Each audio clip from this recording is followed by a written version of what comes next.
Om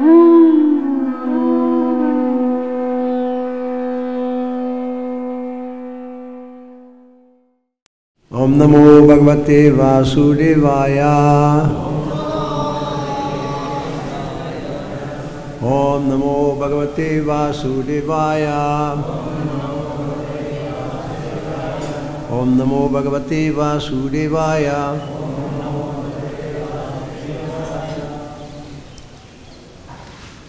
I read just the English translation till we come to this verse 25.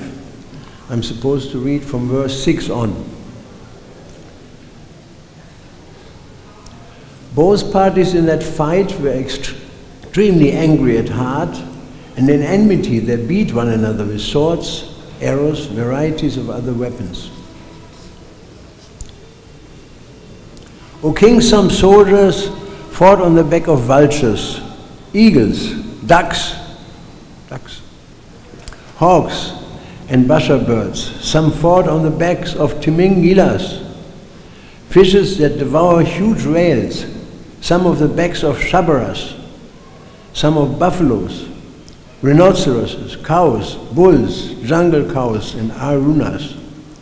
Others fought on the backs of jackals, rats, lizards, rabbits, human beings, goats, black deer, swan, and boars. In this way, mounted on an animal on the water, land, or sky, including animals with deformed bodies, both armies faced each other and went forward. O king, with the Senate of Maharaj Pandu, the soldiers of both the demigods and demons were decorated by canopies, colorful flags, and umbrellas with handles made of valuable jewels and pearls. They were further decorated by fans made of peacock feather and by other fans also. The soldiers, their upper and lower garment waving in the breeze, naturally looked very beautiful, and in the light of the glittering sunshine and their shields, ornaments, and sharp, clean weapons appeared dazzling. Thus the rank of the soldiers seemed like two oceans with bands of aquatics. For that battle, the most celebrated commander-in-chief, Maharaj Bali, son of Virochana, was seated on a wonderful airplane named Vaihayasa, O king. This beautiful decorated airplane had been manufactured by the demon Maya and was equipped with weapons of all types of combat. It was inconceivable and indescribable. Indeed, it was sometimes visible and sometimes not, seated in this aircraft under a beautiful protective umbrella and being fanned by the best of the chamaras. Bali Maharaj, surrounded by his captains and commanders, appeared just like the moon rising in the evening, illuminating all directions. Surrounding Bali, Maharaj Bali on all sides were the commanders and captains of the demons seated on their respective chariots. Among them were the following demons: Namuchi, Sabara, Bana, Viprachiti, Ayomukha, Vimurda, Kalanaba, Praheti, Heti, Ilvala, Shakuni, Puta Saptana, Raja Damstra, Virochana, Hayagriva, Sankushia, Kapila, Megadundubi, Taraka, Chakradik, Sumba, Nishumba, Yam Jamba, Utkala, Aresta, Arestenemi, Tripuradipa, Maya. This is Maya, the son of Paloma, the Kalayas, and Nidvatakavacha. All of these devotees were deprived of their share of the nectar and had shared merely in the labor of the churning of their churning the ocean, and had shared merely the churning of the ocean. Now they fought against the demigods to encourage their armies. They made a tumultuous sound like the roaring of lions and blew loudly on conchs. Balabjit, Lord Indra, upon seeing this situation of his ferocious rivals, became extremely angry. Now, 25. Please repeat. Airavatam, Airavata. Dikkarinam, the great elephant who could go everywhere. Arudha, mounted on. Sushupti became very powerful.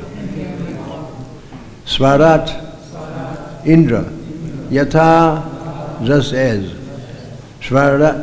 Shravat, flowing. Paravanam, waves of wine. Udaya Adrim, on Udagiri. Ahapati, the sun. Translation by Srila Prabhupada. Seated on Airavata, an elephant who can go everywhere and who holds water and wine and reserved for showering Lord Indra, looked just like the sun rising from Udayagiri, where there is a reservoir of water. Purport. On the top of the mountain called Udayagiri are large lakes from which continuously pour waterfalls. Similar, Indra's carrier, Airavata, holds water and wine in reserve and showers in the direction of Lord Indra.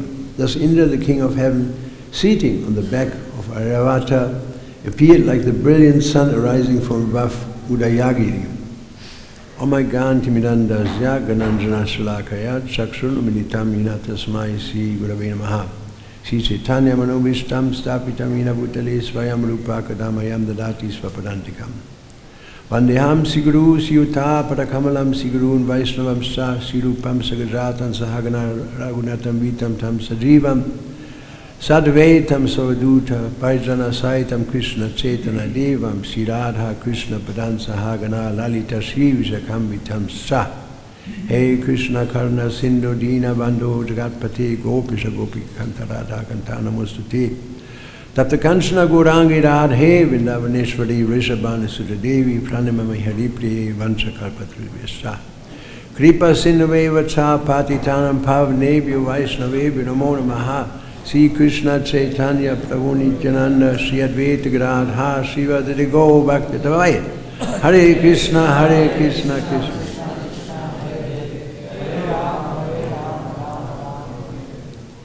Narayana Namaskritya Naram Chaiva Narotamam Devim Sarasvatim Vyasam Tato Jayatudirayat Nashtaprayeshu Vedreshu Nityam Bhagavata Sevaya Bhagavati Uttama Shloke Bhakti Bhavati Naistiki. So Indra, Lord Indra, mentioned here, is a supreme, powerful being. After all, he's the gods of heaven. In our Vedic emporium of gods, there's a hierarchy. And although many people think there's only God is so many things, I'm God, he's God, Indra is God, Krishna is God, Shiva is God, Ganapati, etc., etc., there's a hierarchy. In the spiritual world also, the highest planet of all the Vaikuntha planets is Goloka Vrindavan. And then there are so many other planets, and then ultimately surrounded by the whole Vaikuntha world by the transcendental Dvaraka. And so then the material world, everything is in hierarchy. It comes all the way, the Hare Krishna mantra, Golokera Premadana Harinam Sankirtan. It comes from Goloka and descends on this material world to bathe us and bathe this entire material creation with its transcendental character, its transcendental sound, and its transcendental power. So the principle of hierarchy you cannot change. Even on the earthly planet, on this planet Earth, there's always hierarchy. There's always a director, there's a general director. And although people want to make democracy, even Western extremely capitalistic and greedy companies, especially greedy companies like the Apple company, greed personified, never gave a penny to Krishna. Whereas Bill Gates actually gives. If you donate if you actually give a donation to the temple in Seattle, where the Microsoft Corporation is situated, they will immediately match whatever you donate. Our temple cost $4 million in Redmond, and $2 million came from Gates. So it's much more pious. We cannot even imagine the piety of the man who cruise like this. And so, but even such companies, so-called liberal company like Apple company, there's one man. And if you say one thing different, you're out. That's where democracy ends. When it comes to money, the democracy ends in the Western countries. And so that works. Therefore, such a company works. So ultimately, there's a need for a king, Prabhupada said, because a king is a person who's trained to be a king from childhood on. I met in my Krishna conscious life the king of Jaipur. I met the king of that Badrinath area, and I met the king of Mysore. And these people are extremely, they're very learned people, and B, they're very aristocratic. They're an air of aristocracy and refinedness. And Srila Prabhupada used to say that when the British would not actually manage India, they would just take $55 trillion out of India. 55 trillion, inconceivable amount of energy. But the actual day-to-day management was under the Raj, the kings. And Prabhupada said Calcutta was so clean that you could eat from the floor, practically speaking, that 2 times a day elephants would go everywhere and spread rose water. Because it's the king. Why is there rubbish on the street in Vrindavan? Because there is no king. Why is the Ganges being polluted? Because there is no king. If you make the present president a king, so that he doesn't have to worry about scheduled castes or Christians or whatever, the Ganga will be clean within 1 year, spotless. No doubt about it. It needs a king to run a country. Singapore. Singapore has a mixed population. Most of them are Indian people, Chinese people, some Europeans. It is spotless. If you drop 1 cigarette butt on the ground, $1,000 immediately. If you spit on the ground, same thing. It's clean. That's what people understand. If there's authority, people understand. So there's authority. Indra, he's a king of heaven. Lord Brahma, he's a king of the whole universe. He could take the Earth planet like this and whoops.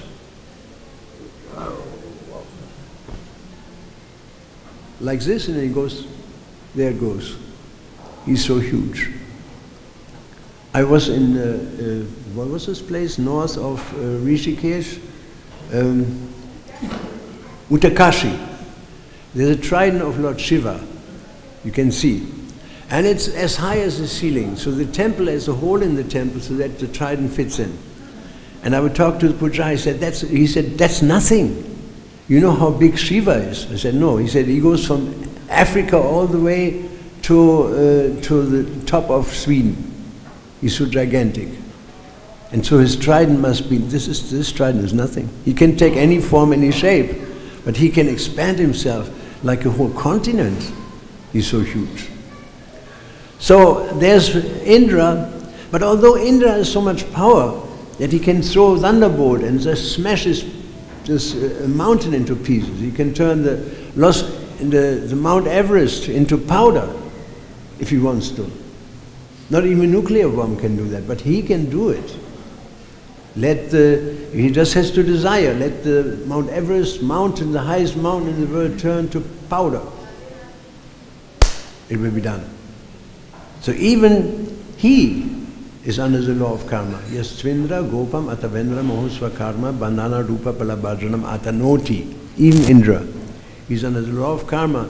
And so his power is limited, ultimately.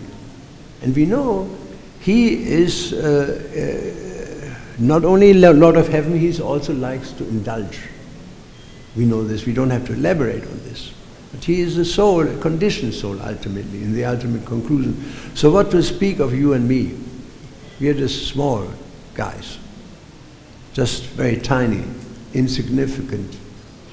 And the more we understand our insignificance, the more knowledge we actually have.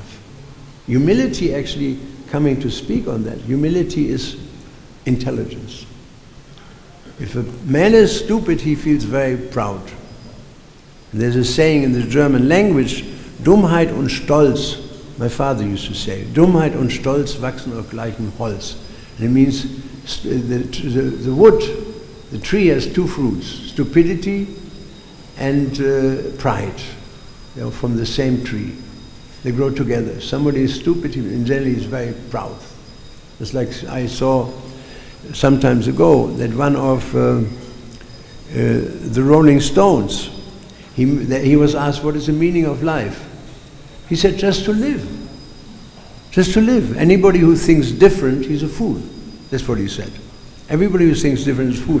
So it means you can, practically speaking, from Krishna down all the way to the lowest creature, everybody is a fool, because if people have knowledge of the absolute truth, that's considered to be foolish. They consider, as Krishna explains in Bhagavad-Gita, religion to be irreligion and irreligion to be religion. Their whole perception is disturbed by Maya, confused about what to believe and what not to believe. So Indra is very powerful, and still he's hampered by sense gratification.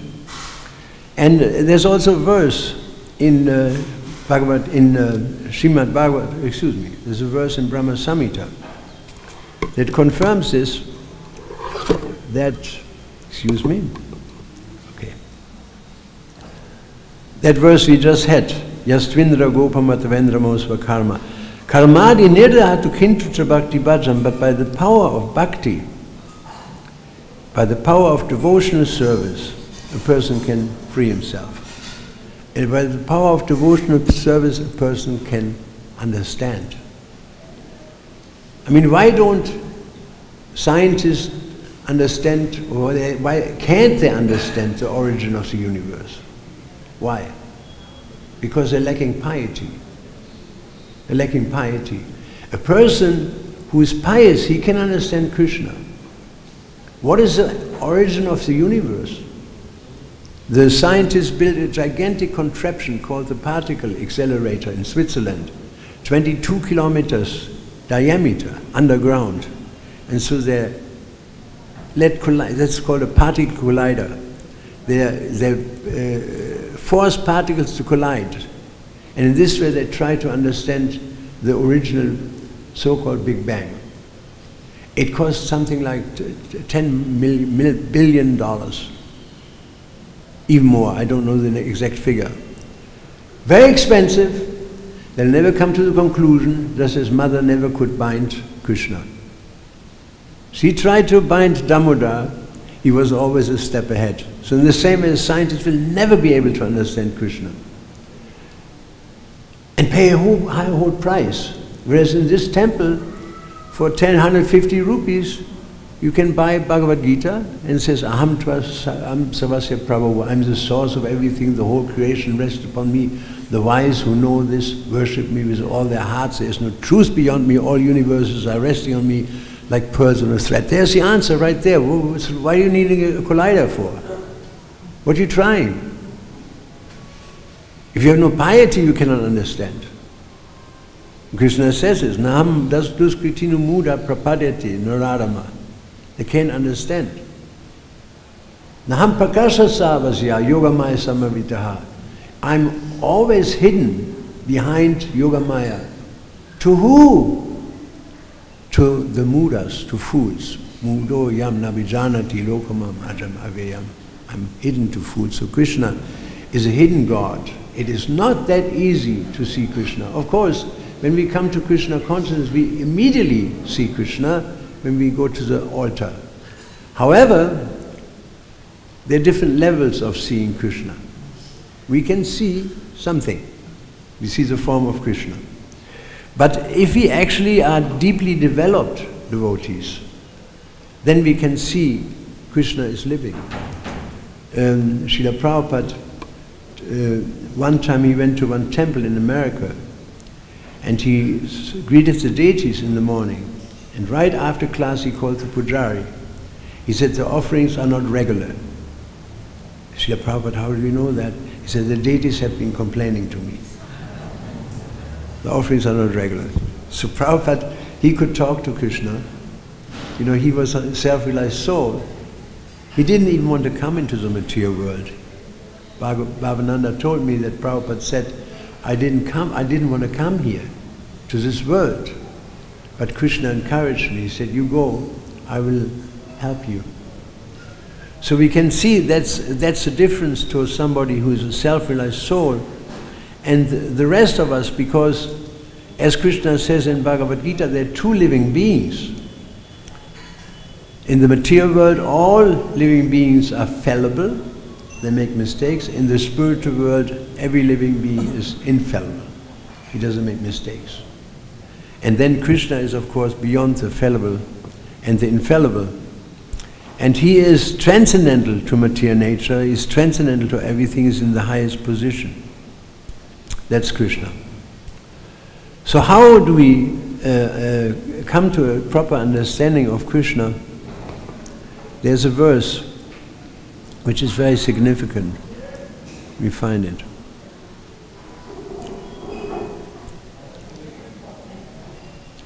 Tavat ragaraya stenas, tavat kara griham griham, tavan moho ngri nigado, yavat Krishna nate janaha. Now listen very carefully. The first sentence is giving the key to the whole rest of the verse, and that is, until people become devotees. Until that happens. If they're devotees, it's a different thing, but unless they're devotees, their material attachments and desires are thieves. The tongue is a thief, the senses are thieves, the mind is a thief. If you see in Krishna consciousness very clearly, the mind is in cahoot with the senses. The senses smell. Oh, this nice baked bread. The mind says, get it, by all means. The intelligence said, we don't have any money, can't do it. Senses said, well, come on, there must be a way. Mind says, yes, there is a way, just take it. Intelligence said, don't do that, you get into trouble. But the mind and the senses are so forcefully that finally he takes it and gets caught. So intelligence, the whole principle of material existence is that the intelligence is overruled by the senses and by the mind. That's the principle of material existence. You can see this, study yourself. When you want to chant, the intelligent way to chant is now, this is Krishna. Krishna is coming to me in the form of sound. What happens? And the mind starts running somewhere and you smell something or you see something, and the mind is, all of a sudden you flip open your notebook, Facebook, or something. You don't want to get up in the morning. I gave this example in the other day in the Bhagavatam class. The bell rings, so the senses hear the bell. You got to get up, the intelligence said, because you have to go to the university or you have to go to Mangalartik. But the senses says, come on, Prithu, you're tired. Turn over, just 5 minutes. Mind says, yes, yes, yes, it doesn't feel right. Just 5 minutes. The soul says, no, don't do that. Intelligence said, don't do that. Get up. But the mind said, just 5 minutes, 2 minutes. You turn, you abide to that. What happens? You wake up 2 hours later. Because you listen to your mind and to your senses. The whole civilization is based on that. Listening to the mind and to the senses. And if you do want to achieve something in this world, it doesn't matter what it is. If you want to be a musician, a great businessman, the art is to keep the senses and the mind under control and work through intelligence. I want to go there. You want to climb a mountain. This is your goal. You fix in your intelligence. Everything that's fixed is in the intelligence. So you make your way, and then all of a sudden the wind comes and the senses start lamenting, oh, go back, it is too cold. And the mind says, yes, yes, yes, it is too cold, go back. And the intelligence said, no, you have to go. And the senses and the mind are lamenting, they're always together, lamenting. In everything, whether you should eat this extra gulab jam or not. Happens to everybody. The intelligence is subdued. I remember when I was a young devotee, I liked gulab jams a lot. And Himavati, the wife of Hansaduta, she was known for especially for making excellent gulab jams. And she would make them and put them into an earthen pot in the basement. So I smelled the smell while she was making it, and I saw with my senses the gulab jams, and I saw this gulab jamis disappearing in the pot. I saw the pot disappearing in the temple, in the basement, and I went to bed and I couldn't sleep. I was thinking of the gulab jams. So I said, I can't do that. Intelligence said, you can't do it. You can't. I was a young devotee. Senses said, come on, just one, Prithu. Don't be so harsh on yourself. Mind says, yes, just one, maybe just a half. So finally I made myself, it was 12 o'clock at night, I made myself down into the basement with my candle, and I opened the door. There was another person at the jar of gulab jam, and he said, you? It was Chakravarti we met. We both said, you? We couldn't believe that the other person fell prey to the senses and the mind either. We couldn't believe. So it is like this. If you study your life, it's always, if you want to achieve anything, being a first-class chanter, even a first-class businessman. I mean, the biggest businessmen in the world, they get up very early. In Ireland, there was one businessman, Sean Quinn, he got up every morning at 4 o'clock because it's powerful. If you want to achieve anything in the material world, even on the spiritual platform, you have to control the mind and the senses through the intelligence. Because the intelligence is steady and the mind is going. When you come to Krishna consciousness, especially the mind is going like this all the time. Shall I not? Like this, you know. So in Krishna consciousness, here you see this verse, that until people become your devotees, their material desires and attachment remain thieves. Their senses, their minds, these are the big thieves. They're inside. Their homes remain prisons. Their affectionate feeling for family members are foot shackles. Foot shackle, you know foot shackle? Ties your foot to some big block, some prisoner in the past, big iron bar. This is if we are not devotees. The house is a prison. The affection for children ultimately will drag you into the material world again. Doesn't mean there cannot be any affection for children. Doesn't mean that the house has to be a prison. Doesn't mean that the senses and the mind have to be thieves. No, not at all. If you are Krishna conscious, the mind and the senses are not thieves, they are servants. The Goswami is the person who controls the gos, the senses. Under control, the mind and the senses are not at all thieves, they are very valuable. Manasa deo geo ko yoki chumo arpiluntua padin nanda kisua, my Lord. Please, my mind, he begins manasa deo, my body. Geo.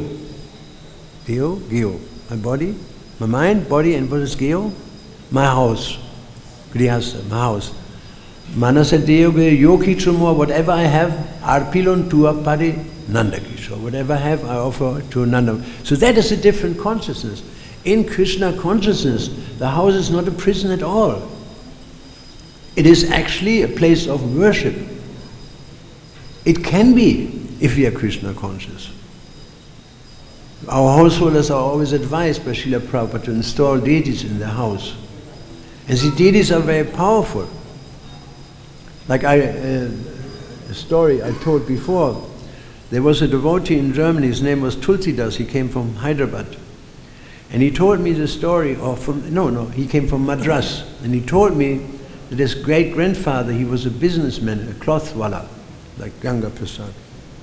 And he sent his goods to one fair. There was a huge fair somewhere near Hyderabad or something. He had to go through the mountains. He had many camels, with saris and all kinds of things. And so on the way they were robbed by gundas. Everybody knows what a gunda is? Dacoit? By dacoits. So they slaughtered some of his men, they cut a hand off, and They came to him, he was crying for Krishna because he had a deity at home, cried for Krishna. And all of a sudden there was a commotion, a young warrior came, very powerful, and he smashed these dacoits and they're running away. Finally they came to him and the man looked down and he smiled. And the merchant said, "Oh Krishna, you come just in time, you have sent somebody." And he pulled his family ring from his finger and gave it to the man. Family ring is handed down for many generations from great-grand. He said, "This saved my life, I have to give it." He gave it. The man thanked him, rode away. He went back to his home, he threw himself in front of the family altar to thank his deity. Dandavat. And when he looked up, he saw the ring was on the finger of the deity. You see, this is a story, this was my immediate companionship of one of our devotees who had this experience of his grandfather. So, yes, we see Krishna, but to see Krishna in depth, you have to be premanjana churita bhakti vilochanena santak sadeva lila yeshu lokayanti yam shyama sundaram achintya guna swarupam. Although the form of Shyama Sundara is achintya guna swarupam. When the eyes are anointed with the ointment of love, one can see Krishna as he is. So, in the material world, mundane religionists, they pray, "Oh Lord, forgive me my sin." They ask Jesus, "Please forgive me my sins." But forgiveness of sins is for Krishna not a big thing. You can see this in the case of Ajamir. He just had to say one time the name of Narayan at the time of death, and all his sins were forgiven. And the Vishnu Dutas declared not of just this life, of millions of lives. And there are many verses to support this, just by chanting one name of Krishna sincerely. So, if people are so preoccupied with, "Oh Lord, forgive me my sins," that's not all, that's only just a tiny fraction of the deal. The biggest part is how to achieve love of God. That's the difficult part. That's actually the difficult part. Krishna doesn't give himself so easily. So when the house is a temple, and the senses and the mind are not thieves, and the children are not shackles, foot shackles, what does that mean? That is Vaikuntha consciousness. What is the perfect example? The perfect example is, of course, the residents of Vrindavan. Prabhupada said they were engaged in ordinary household affairs, like everybody else. Yesterday we had the verse, the activities were the same, the demons and the devotees, the activities were the same. They were both churning the ocean. Exactly the same. But the devotees got one result and the demons got another result. Right? We heard that. So here is this verse, you can apply in exactly the same verse. If you do not have Krishna as your main goal of life, if we are directed towards material existence, yeah, then your house, you're building a house, but actually it's like a silkworm who weaves a cocoon ultimately to die in it. You die in it. You're digging your grave. People will become very rich. What are they doing? Next time you see a rich man, he said, "Are you very rich?" "Yes, I'm very rich." I said, "You're digging your grave." "Very well done, sir. Excellent, sir. You use your life in a very excellent way. Congratulations." We understand he's a fool, number one. He should have used his wealth to do something practical, to do something for Krishna. That money, there are so many enormously wealthy men in this world. I don't want to name the names here in front of the deity. But they're extremely, they don't use their money for Krishna, that means they're fools. All fools. Murks, you say, right? Murk? Eh? All fools. The richer they are, the bigger foolish they are. Poor men can give only 1 rupee, and he does it. Poor men in generally they give. The richer people are the more puffed up they are. You know, one of our devotees, he met one Rohini Kumar Prabhu. He met one famous musician. His name is Bono, from the YouTube. You've heard probably. And so he met Bono on the street, gave him a book and said, "Bono, do you know who I am?" said, no. You don't know who I am? He said, no. Who are you? I'm Bono. So Rohini said, so what? Take a book, Bono. You don't know who I am? We are a very famous musician group. He said, take a book. He said, I don't need that. That's the proof that he's a fool. I don't need that. If you say you don't need that, if you don't need Krishna, you're the royal edition of a fool, not just a small fool, a Rolls Royce of fools. Namam duskriti numudha prapadati. Nararama. As Krishna says, Namam duskriti numudha. They do not surrender prapadati. They do not namam duskriti numudha prapadanti. They do not surrender unto me. That's foolish.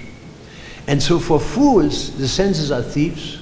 That's a fact. Are we already over time? Huh? 10 minutes. 15 minutes. The senses are not thieves at all. And Prabhupada, in this purport, it's very beautifully stated. I want to read to you on this verse. One of my favorite verses, actually. My dear Lord, until people become your devotees, their material attachment and desires remain thieves.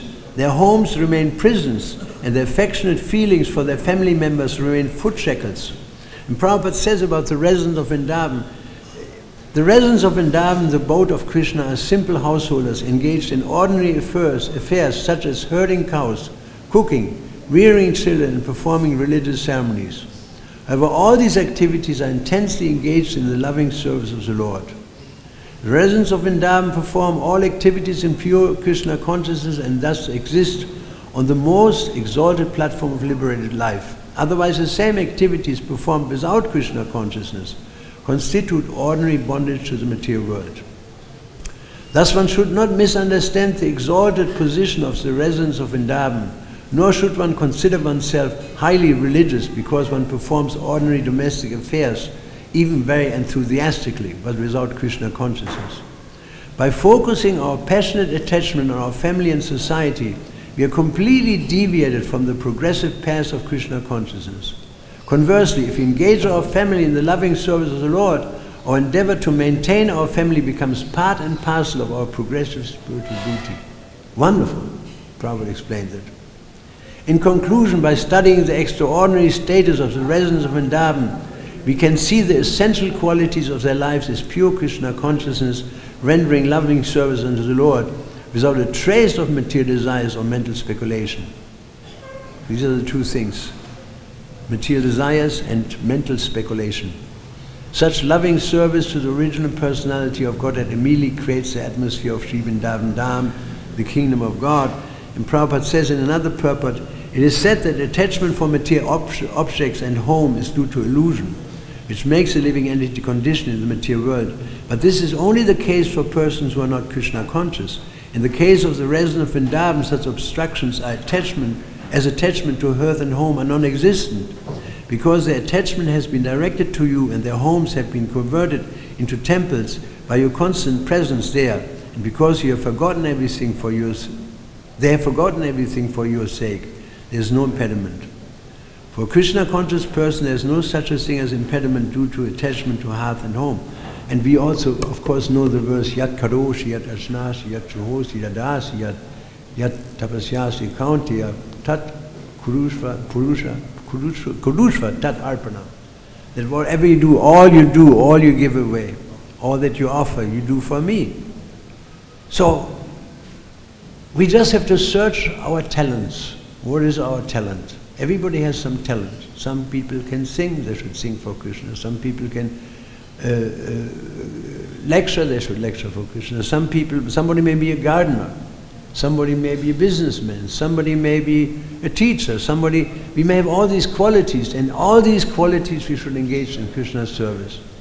When you have a home, engage in Krishna's service. When you have children, engage them in Krishna's service. And that's why Prabhupada said that child worship is as good as deity worship for a mother who has a child. What does it mean, deity worship?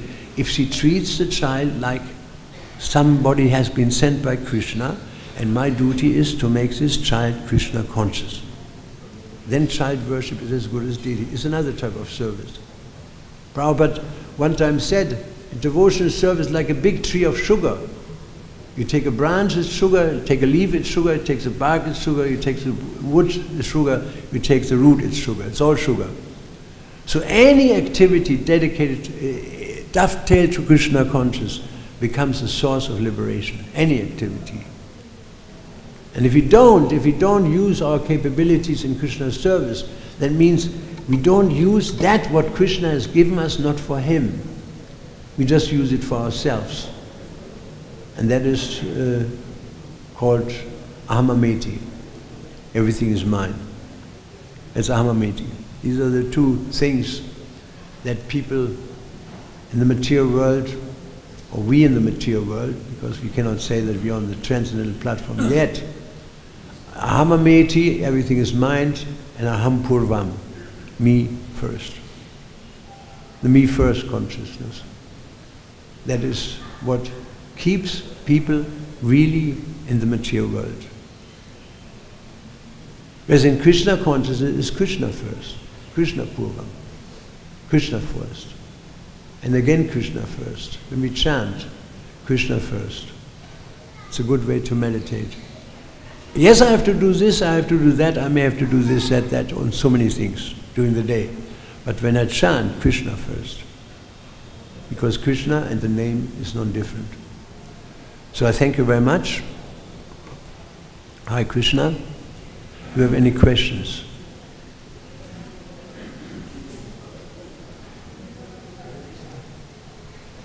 Yes, we have a microphone for him.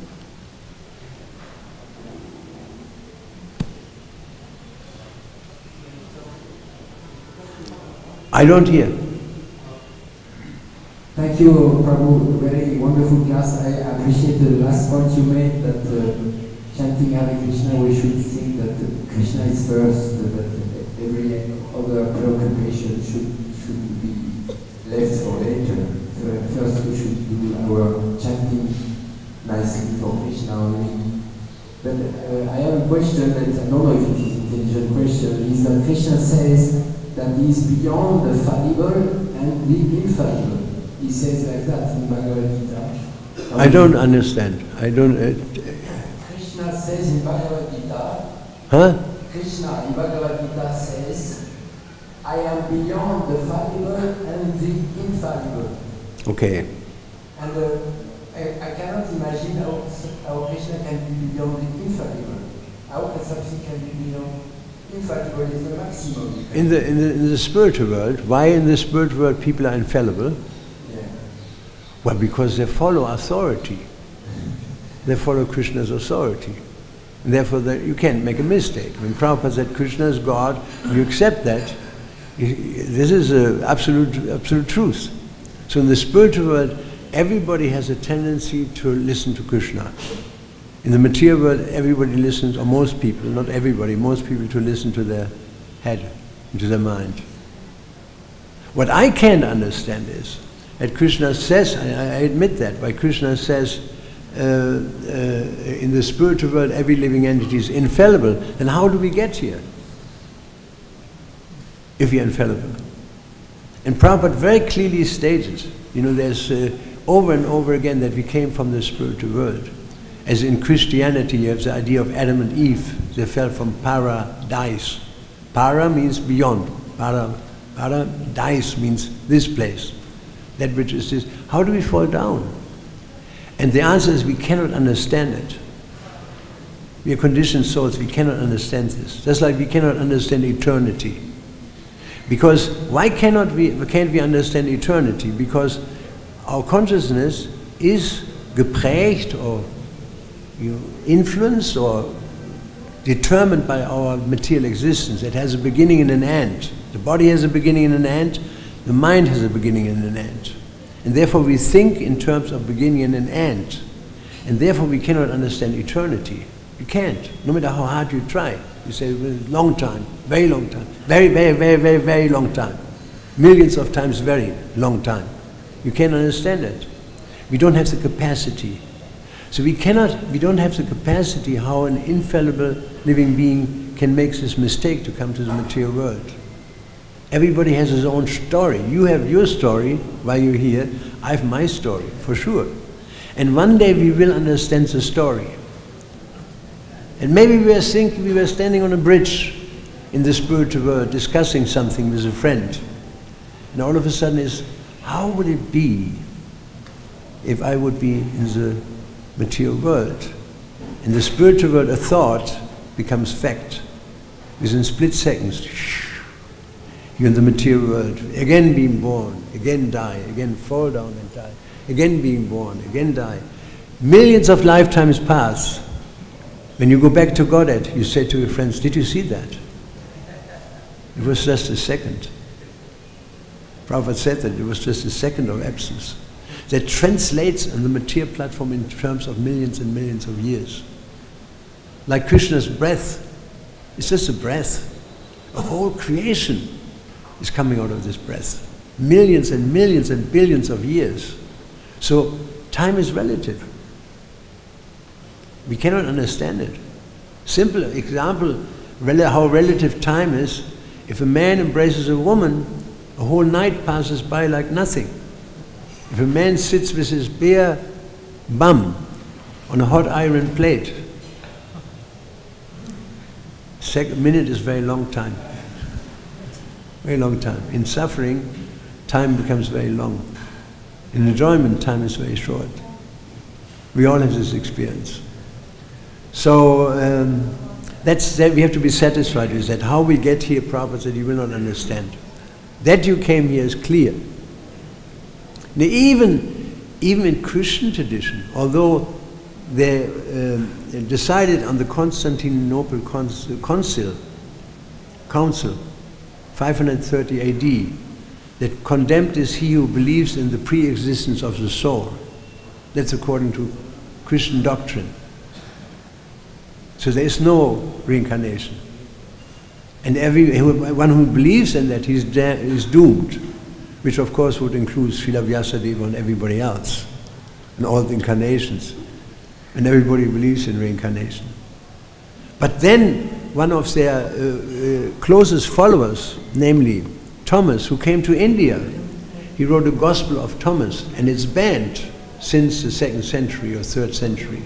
It just came out of the desert, because as one says, Satyam eva jayate, the truth always wins. So in 1944 or something, some herdsman found a jar in a cave, and it came out, and there it says, blessed are you all, because you came alone. What does that mean? You came alone. Well, look at yourself. Hardly anybody came with his family members. I came alone. My family members are elsewhere. I can't even make them understand Krishna consciousness.